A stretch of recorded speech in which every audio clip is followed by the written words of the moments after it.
Welcome my dear friends, સ્વાગત છે આપ સૌનું.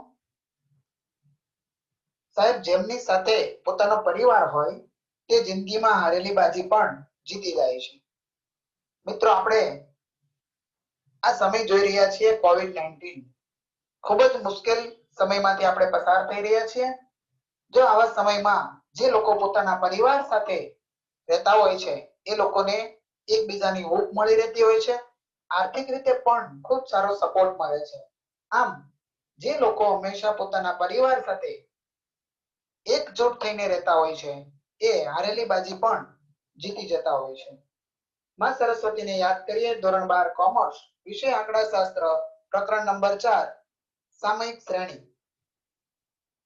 આજના લેક્ચર નંબર 17માં આજે આપણે અંતિમ ઉદાહરણ એટલે કે ઉદાહરણ 10 જોવાના છીએ અને આપણે શીખી રહ્યા છીએ ચલિત સરેરાશની રીત, જેમાં 3 વર્ષીય ચલિત સરેરાશ અને 5 વર્ષીય ચલિત સરેરાશના દાખલાઓ આપણે શીખી ગયા. આજે આપણે શીખવાના છીએ 4 વર્ષીય ચલિત સરેરાશ. અહીંયા માસિક વેચાણની માહિતી આપી છે અને 4 માસના ચલિત સરેરાશ વડે આપણે વલણ મેળવવાનું છે. મહિનાઓ અને વેચાણ આપેલા છે, જેના આધારે 4 માસની ચલિત સરેરાશનો ઉપયોગ કરીને વલણ મેળવવાનું છે. ત્યારે આવો મિત્રો જવાબ તરફ આગળ વધીએ. રકમ આપણી સમક્ષ છે, કોષ્ટક તૈયાર કરીએ. યાદ રાખીશું મિત્રો કે 3 વર્ષની સરેરાશ અને 5 વર્ષીય સરેરાશમાં વચ્ચે લીટી છોડવાની જરૂર નથી, પરંતુ 4 માસની ચલિત સરેરાશનો દાખલો ગણતા હોઈએ ત્યારે માહિતી લખતી વખતે વચ્ચે લીટીઓ છોડવાની જરૂર રહેશે. માર્ચ પછી એક લીટી ખાલી રાખીશું, એપ્રિલ વચ્ચે એક લીટી બ્લેન્ક, મે, જૂન, જુલાઈ આ રીતે વચ્ચે લીટીઓ એટલા માટે ખાલી રાખવાની છે કે 4 મહિનાની વચ્ચે એક પણ મહિનો આવતો નથી. જો સેન્ટરમાં એક પણ મહિનો નહીં, સેન્ટરની જગ્યા એટલે કઈ તો કે એપ્રિલ અને મે ની વચ્ચે આ લીટીમાં આપણે એની સરેરાશ માટેના સરવાળા લખવાના થશે. ટી બરાબર કિંમતો લખીએ અને વેચાણ લખી દઈએ YT, લાખ રૂપિયામાં. હવે સૌથી પહેલી કોલમ આવશે 4 માસના સરવાળા.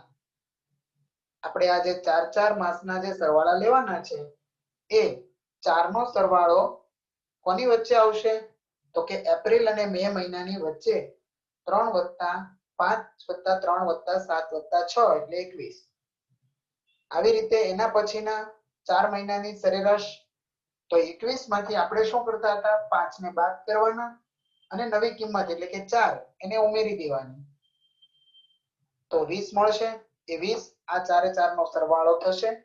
બંને રીતે ગણી શકાય મિત્રો. તમે 4 ના સરવાળા પણ લખી શકો છો, પણ વધારે સરળતા આ રીતે પડશે. આપણને આવેલી કિંમત જે હોય 20 માંથી હવે 3 ને બાદ કરી દઈશું અને નવી કિંમત એટલે કે 8 ને ઉમેરી દઈશું, 25 મળશે. આવી રીતે 4 ના સરવાળા આપણે મેળવવાના રહેશે મિત્રો.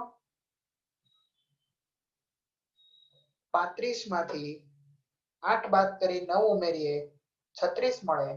આમ 4 ના સરવાળા મળી જાય તો ઉપરના 2 માસની વચ્ચે ડેશ આવશે અને અંતિમ 2 મહિનાની વચ્ચે ડેશ આવશે, ત્યાં કોઈ કિંમત મળશે નહીં. અહીંયા એક નવી કોલમ છે, 2 ના સરવાળા. એટલે કે હવે જે સરેરાશ આપણે લીધી છે એ 2 સરવાળાની સરેરાશ આપણે વચ્ચે લખવાની છે. એટલે કે 20 અને 21 નો સરવાળો એ બંનેની વચ્ચે, એટલે હવે મે મહિનાની સામે કિંમત આવી જશે. ઓકે મિત્રો, જોજો ભૂલાય નહીં, એક એક લીટી છોડી દેવાની છે. 4 ના સરવાળા એ ચારેયની વચ્ચે એટલે કે પ્રથમ 2 મહિના અને પછીના 2 મહિનાની વચ્ચેની લીટીમાં લખવાનું છે. આ રીતે સરવાળાઓ મેળવ્યા પછી 2 ના સરવાળા ફરી પાછા વચ્ચે લખવાના છે. એટલે 2 ની સરવાળાની વેલ્યુઝ આપણે લખી દઈશું. 31 + 35 = 66, 35 + 36 = 71. આમ 2 ના સરવાળાની કિંમત પૂરી થાય એટલે માર્ચ મહિના અને એપ્રિલ મહિનાની સામે વલણ મળી શકશે નહીં. હવે અંતિમ ચરણમાં આપણે 4 વર્ષીય ચલિત સરેરાશ, અહીંયા મહિનાઓ આપેલા છે એટલે 4 માસિક ચલિત સરેરાશ બરાબર સરવાળો ભાગ્યા 8. તમને યાદ હશે 3 વર્ષીય હતી ત્યારે સરવાળો ભાગ્યા 3, 5 વર્ષની ચલિત સરેરાશમાં સરવાળો ભાગ્યા 5, પરંતુ અહીંયા સરવાળો ભાગ્યા 8, કારણ કે આપણે 2 વખત સરવાળા ધ્યાનમાં લીધેલા છે. એટલે 41 ભાગ્યા 8 5.3, 45 ભાગ્યા 8 5.63. આવી રીતે દરેક વર્ષ માટે, દરેક મહિના માટે 4 માસિક ચલિત સરેરાશ મળી જાય છે. પ્રથમ 2 મહિના માટે અને અંતિમ 2 મહિના માટે આ 4 માસિક ચલિત સરેરાશ અથવા તો વલણ આપણને મળી શકતું નથી. આમ આ દાખલો સરસ રીતે ગણીને 5 માંથી 5 માર્ક્સ આપણે મેળવી શકીએ છીએ. આવો જ એક દાખલો 4.3 દાખલા નંબર 2 અને સ્વાધ્યાય 4 વિભાગ 1 માં દાખલા નંબર 2 અને 5 એ 4 માસના ચલિત સરેરાશ વાળા દાખલા છે.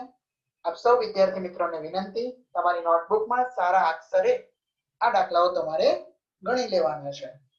તો આ સાથે આ પ્રકરણનો અભ્યાસ પૂરો થયો. ફરી પાછા મળીશું મિત્રો નવા અભ્યાસ માટે. Thank you very much.